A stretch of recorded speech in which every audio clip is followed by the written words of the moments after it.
Welcome to the BX Podcast. I'm your host, Ryan Fowler, and we have another exceptional guest to share their insights and area of expertise with you on the show. Now, just before we jump into the episode, make sure you tap that follow or subscribe button on your favorite podcast app to get more BX Podcast episodes right there in your pocket. Now, if you would like to find out more about BX and attend a meeting either in person or online, head over to bxnetworking.com/locations.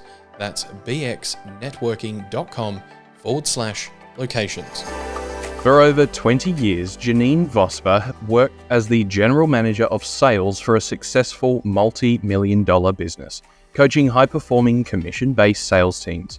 She established her coaching business, Speech Perfect, in 2007 to provide the tools to empower people In 2007, to provide the tools to empower people to possess the confident voice of self-belief and establish their personal brand authority. International conference speaker, contributor to Koshi's Business Builders magazine, host of the We Are Women podcast, and author of 2 books, Being Unstoppable and Good Girls Do Sell.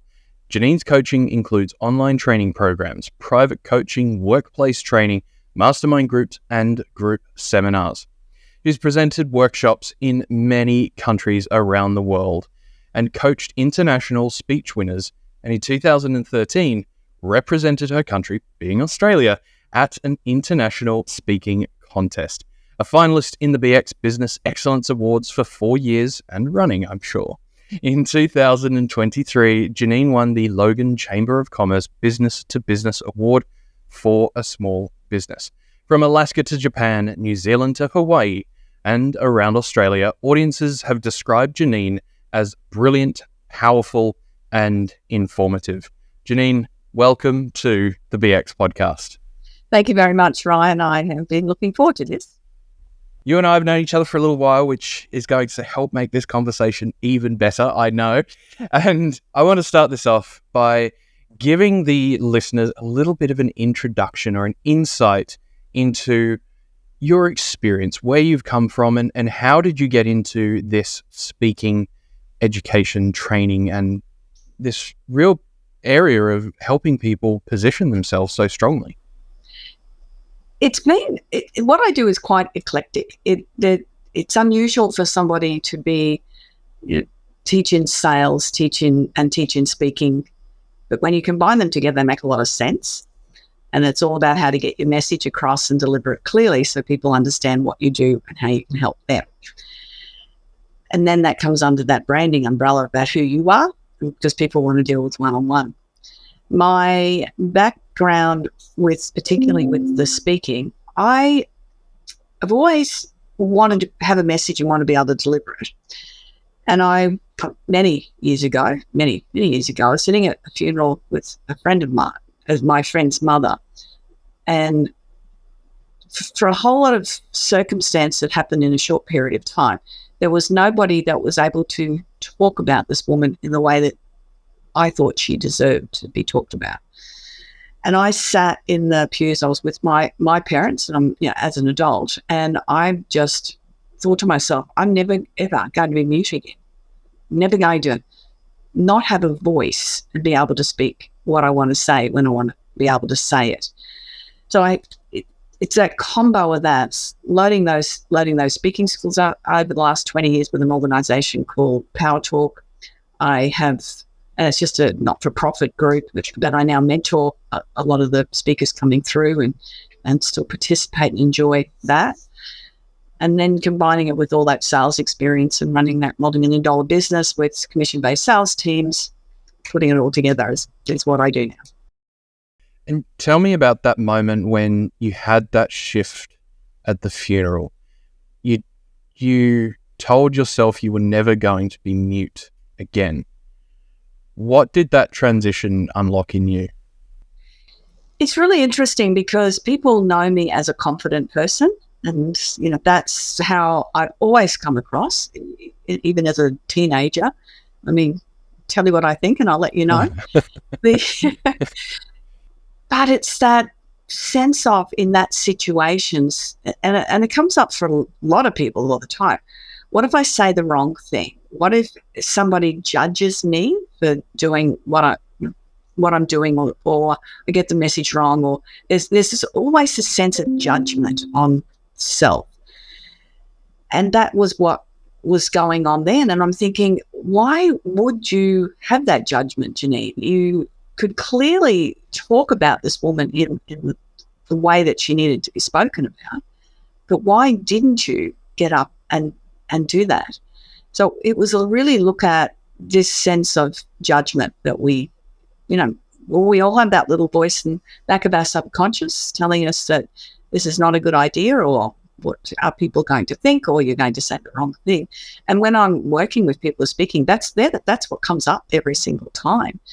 So for me, way back when, it was a moment of going, this is not on. And what I've come to realize is most of the time people aren't listening, so they really don't care what you say. Everybody's wrapped up in their own little world. It is. It's interesting. I go to a lot of networking events and people get to pitch, and people are so busy thinking about what they're going to say. They're really not listening to what other people are saying. And if I get the opportunity to be the last person to pitch, I love it, because everybody's got, now I can listen. Yeah. That makes a difference. Absolutely. And this sense of judgment, or let's put it into perspective, this fear of judgment. When you were in that moment and you reflected on your life as it had been up to that point, did you see places where that fear of judgment had played out for you and held you back in different areas? It definitely did. And again, this is coming from somebody that's got a lot more confidence than the average person, I want to say. And I think that even made it more alarming, is because, well, why wouldn't you? What is it about that fear that and I recognize that I've been in sales for 40 years. It's part of that, okay, will I make this call or not? That judgment in there. Will I walk into this business and knock on the door or not? There's that fear of rejection in that sales space. There's a lot of components in my own life where you fear speaking up, because what if somebody takes it badly and then it changes that relationship with that person? And that was a big realization for me, is do I want those people in my life that if I can't say what I want to be able to say in a kindest way, then are they the best people around to support me? And so a lot of that has shifted over the years. And there's a lot of people that have come and gone because of that. And something, happened only about a year ago, was people that realized I needed the universe to tell me I'd totally outgrown them, for them to tell me that they didn't want to be friends anymore, was really what they were saying. But it was fear of me doing it. You get what I mean? Yes. I sort of put them in the position where they did it. And that was a realization for me, because it was, that's really disappointing. Well, no, it's not. It's a good thing. There's the thing that we believe we should think, and then there's the actual thing that we do think. And it sounds exactly like you went through that with that moment of, that's disappointing. Wait, oh, really? I didn't want to hang out with them anyway. Correct. And there was so much that was, and one of the points that I really came to realize with that is what was part of the misunderstanding is they had always been employees and then they retired. Whereas I had been working for myself as well as being an employee at a senior level, and that was okay. That was comfortable with the relationship. But once I stepped into my own business and my commitments were different, and my capacity to, work while I was on holiday still, or things like that, that changed up the relationship significantly. And that's where they got uncomfortable with it. And that made a difference. And it does, as we know, for people owning our own business, it's a very different space to be an employee. It certainly is. And it takes a lot to really step out into your own business, especially if you are coming from an employee. And I'm sure for many listening and perhaps even yourself, Janine, that you had to step through that fear of judgment and fear of rejection and those sorts of things. For the people listening, let's incorporate this into what you've seen with the people you've worked with and how your experience has helped bring them through that, and what do they look like on the other side? Can I share a little story first, Ryan? Just Absolutely. another one about me. I was still in that GM role in 2018 and planned to move out in 2019. And the universe, thank you very much, brought somebody into the business that had very different standards of treatment of clients and staff than I did. Made me very uncomfortable, and I could have stayed, but I tend to prefer to get hit by a feather than a brick, and I chose to leave in 18. I then had planned to do a whole lot of travel in 20. We did 3 months in Europe in 19 instead of 20. Thank you very much, COVID. And it all worked out. But that's part of it is really listening to yourself and having the courage to make this, because sometimes we don't have the courage to do it, and universe, God, whatever your belief is, will come along and either hit you with a feather, a brick, or a truck. As someone said to me the other day, and I thought that was a great analysis. And yes, I've heard that one before, and it's so true. You can see those reflective moments, can't you? Absolutely. And to be preferred to be hit by a feather and just go. And then for me, we did the 2019, thank you very much, travelled to a dozen countries in Europe and did all that. And then 2020, we would have lost a lot of money and wouldn't have been able to do it. So it was listening to yourself. The question about, and that's part of that, having the courage to sometimes stepping out of what you're doing into what you should be doing for your soul. The thing with clients, what I've noticed with them is when I had one lady that she couldn't even get up to introduce herself. The nerves were just awful.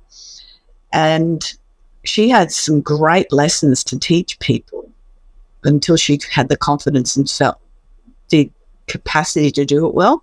And we only worked together for a few weeks. And within a couple of months, she was up delivering 45-minute presentations. We connected the other day at an event, and it was just wonderful for her to come back and say, this has made all the difference to me in the world, just to be able to do that.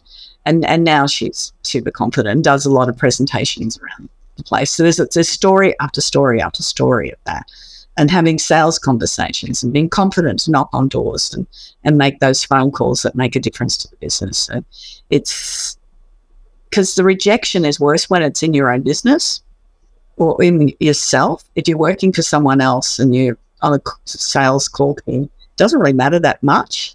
It might matter to the bottom line, but it doesn't matter to you personally. It's not you. It's not being rejecting. It's not your business. It's not your product or service.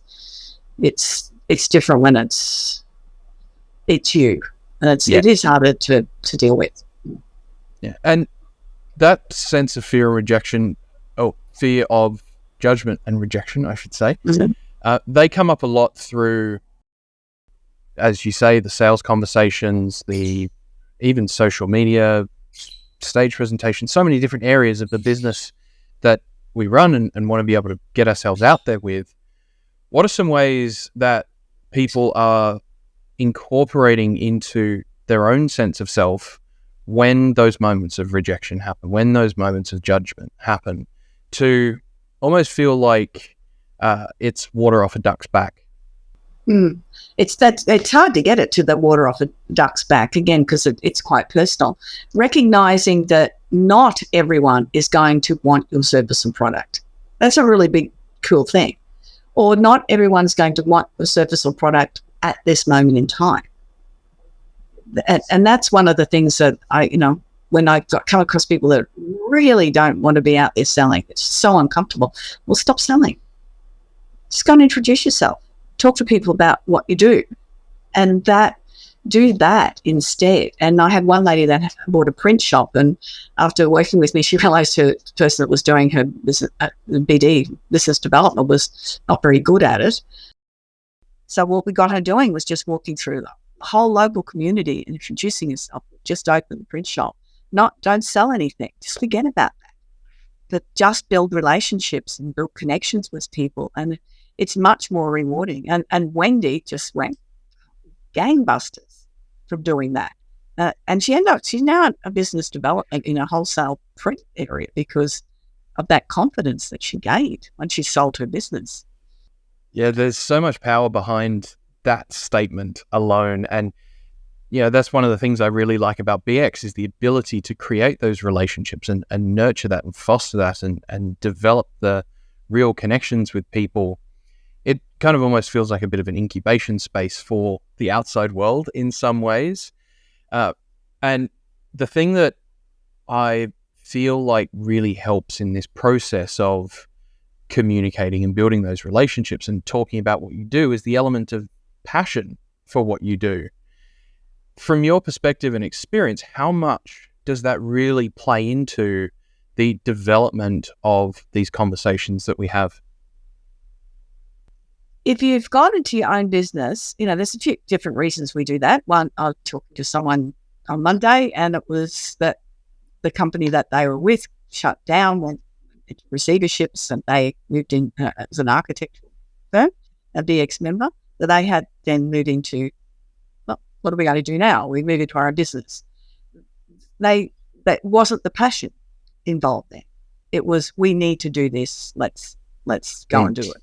So there's often comes from that need space. And now I'm talking to them, it's 6 years down the track, and very much back to the passion part of it, and trying to express that passion with their employees as well, so they've got that same level of dedication. And then there's others that just, I'm an amazing massage therapist. I'm going to go into that for myself in my own business. So that comes from that space of one wanting to help people, obviously in that role, but it's I just love doing it. And that saying that you do something you love, you're never going to work a day in your life. Yeah. And that's why I know a lot of small business owners particularly put a lot of hours into what they're doing, but that's quite okay, because the reward itself is doing the job and making a difference and changing people's lives. I know when I have people, like I mentioned, the one that couldn't speak and now delivering what she's delivering, or people coming back to me and saying, it's just amazing, you've changed my life. I have a podcast, it's called We Are Women. I was traveling, I was out in a town called Thargomindah, which is about 1,000 kilometres from Brisbane or further, way out west. That is a very out there name for a town. Thargomindah, yes. And about 300 people. The lady on the tourist centre was helping with the phone. Up popped Gmail address, We Are Women at Gmail. And she said, I listened to that podcast. I've got, okay, that's my podcast. And she's just gone the whole fangirl thing. And she said, it's changed my life. The listening to that has given me the skills and confidence to move out of a situation. I now moved into this amazing town I love, made some incredible friends, have the best job, and I have the confidence and strength to believe in myself and to be aware that I need to put myself first. We're both in tears. But for me, that's what passion is about. There's the ripples that you create. You don't know how many lives, especially with like a podcast where someone's listening, you do not know how many lives you affect. And so that, for me, is that passion part of it. That's an incredible story. Just having changed someone's life in a town that far away from any of the major cities, that's truly a example of how much passion can play a role in what we do as business owners, big or small. There's one element that we haven't touched on yet, and this kind of comes back a step almost. It's a fairly foundational level. I know you and I briefly touched on this in our earlier conversation, which is the actual message that you convey and portray and want to be able to share out into the world. So can you tell us a bit more about the value and the power of the message that you have and the message that you craft and hold in being able to step up, step out, move through this judgment, move through this fear of rejection? One of the things that I really encourage everyone that I work with is to have a very powerful vision or a mission, that what they want to create, but be able to put it to words, and to have those words crafted so that every time you're doing something, when you're putting in extra hours or something sometimes doesn't go right, or if thought I had that client, I don't have that client now, whatever it is, to have this statement, because that's where it's got to come from. But my statement that I apply to everything I do is to enable people to do what they don't believe is possible. But everything that I do is based around that mission statement. That's what I'm doing every single day. So maybe it's, I know enough about websites to get in the back end and make mistakes and that sort of thing. But I'm doing it, it probably takes me 5 times longer but I do it for a few reasons, because it's my words and I want to learn and things like that. But I'm doing something like that because I want to be able to get as much information out so people can see that they can do things that they didn't think was possible. Yeah. I do, I have a bookkeeper, because that's the worst job in the world for me.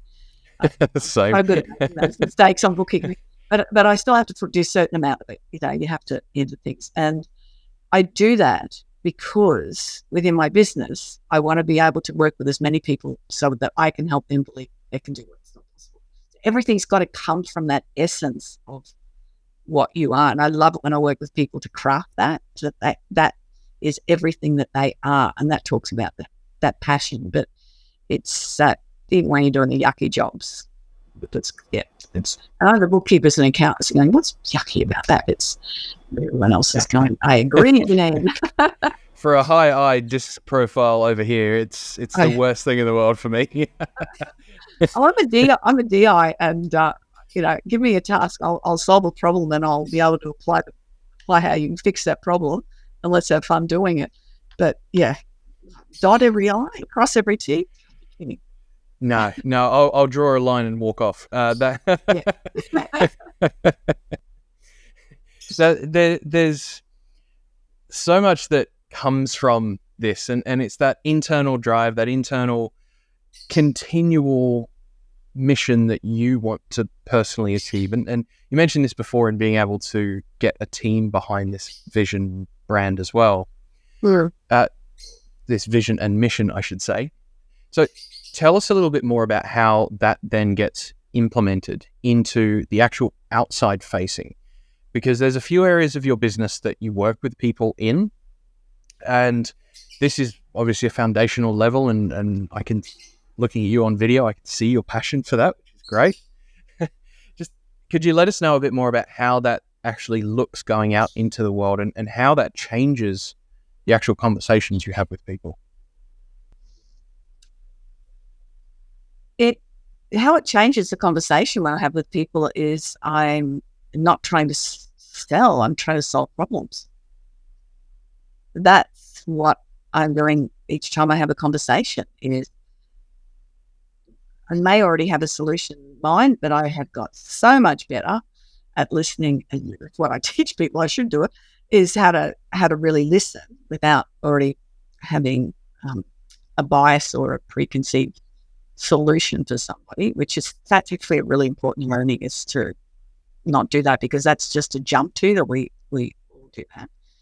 But it's more about getting to meet people, learning about what problems they'd have and how I can solve them.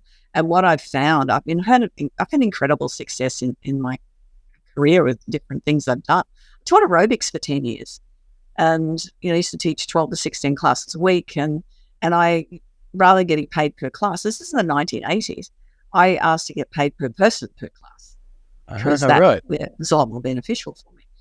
And which meant I had to solve the problems of the people in the class, not try and sell concept of coming to the gym, to the class.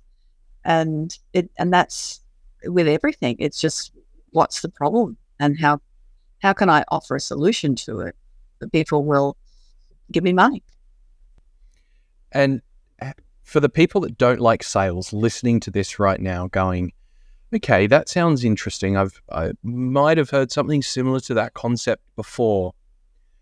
What is the mindset shift between selling to somebody versus having a conversation to offer a solution, if you can? Right. What is the difference in that conversation in a traditional sales process? I love working with non-sales businesses. So I work with the issue where the founder of the business has created something successful, got half a dozen people working for them now, and they're in a bank, or law firm, or engineering business. None of them are in sales, but everyone's in sales. That's my happy space to go and do exactly what you're talking about, is help them realize that they are in sales. We all are. And people in our own business, we know that. But sometimes we don't really know it. We say we know it, but we don't acknowledge it. Correct. Yeah. And it's for your own sales. I mean, if you don't want your children to take drugs, you better give them some better options to do instead of doing that.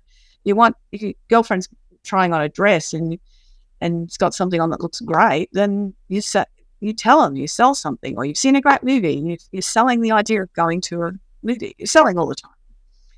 Convincing the husband to go mow the lawn. You're selling all the time. I know I said to mine yesterday, "Do you have the opportunity to wash the windows and screens over the next couple of days?" "Oh, yeah, I can do that." Right, as opposed to, "Can you wash the screens and windows?" Which I know would work. It's only taken me about 43 years to figure that out, but I've got it. Yeah. But it's that, get over your own ego, because most people won't do sales because they'll say, "I don't want to bother people. I don't want people to feel pressured. I don't." And it's very much the I. And I really help people shift from being a problem solver. Why would you allow, if you're a great massage therapist and you know other people don't do it as well as you, but I'm not going to sell to anybody. Why would you allow someone to go and spend money with someone else who's not as good? I mean, that's really a selfish attitude. So it's shifting out of ego into a space where I've got something really good to offer, and I'm being very, very selfish, not telling people about it. That's a big shift for many people to make. Very. And if it doesn't get implemented, then your business starts losing, from my experience anyway. And I love that you share this with people, because I really hope that they give that the time to let it sink in, and have, at least try and have a bit more of those conversations where it's removing the I and implementing the you part, considering the other person. For the people who do have that extra bit of confidence around what they do and feel like they're in a space where they can step up and step out a bit more, what does the next level of this look like for going from sales to implementing this into a stage presence or speaking or putting yourself out there in that way? It's about, look, really, you do want to build the skills to be able to do it well, because if you get the opportunities to be in front of an audience, you don't want to blow it because you don't know how to put the presentation together. And truly, AI, I've got people that are doing AI presentations. Have you seen them? They just lose all the personality in that. There's no humanity in it. No, not at all. And that's part of what it's about. But there's certain formulas and structures of work that if you're going to be speaking how to sell from stage or sell from webinar within that space. But learn how to do it well for you. It has to be very authentic.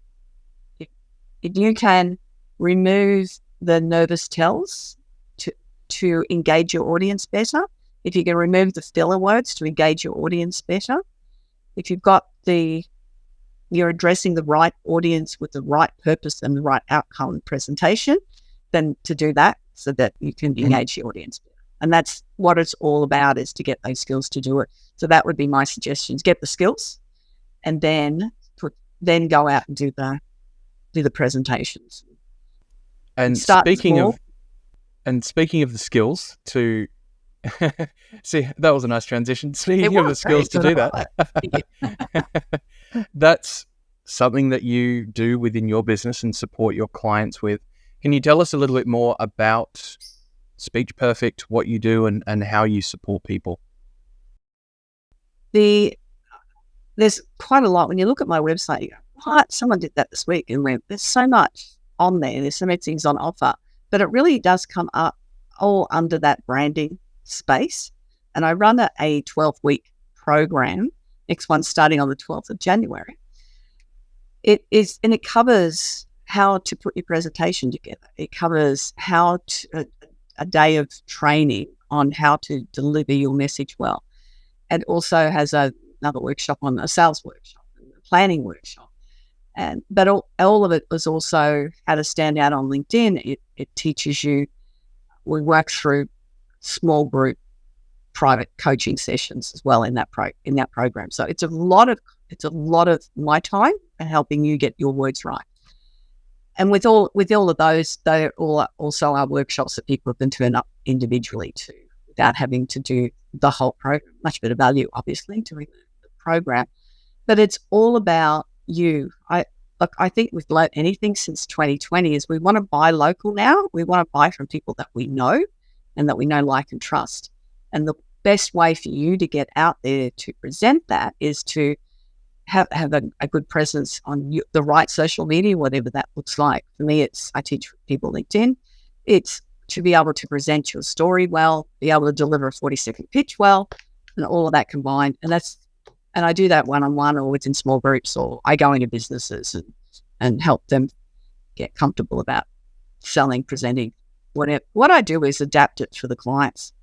The skill base is there. So if someone says, I've got people that are worried about imposter syndrome, well, then that's fine. We'll adapt training fit.